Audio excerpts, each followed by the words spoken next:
அனைவருக்கும் கணித வணக்கம். இப்போ பார்க்க போகிறது 7ஆம் வகுப்புக்குரிய கணக்கு 3ஆம் பருவம் பயிற்சி 2இல் 2. அதில் 1ல் 4ம் 5வது கணக்கும் பார்க்க போகிறோம். ஒவ்வொரு சதவீதத்தையும் தசம எண்ணாக மாற்றுக.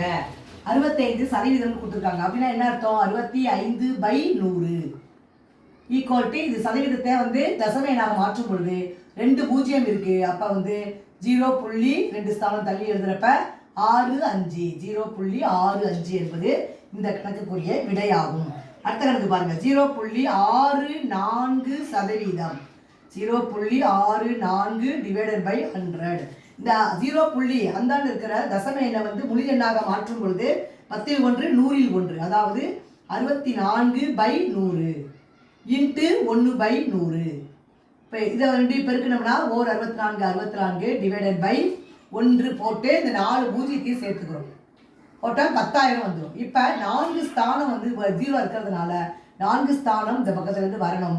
அப்போ என்ன வரும்? 0.0064. அப்போ ஆன்சர் என்ன கிடைச்சிருக்கு? 0.0064 என்பது இந்த கணக்குக்குரிய விடையாகும். புரிஞ்சுங்களா?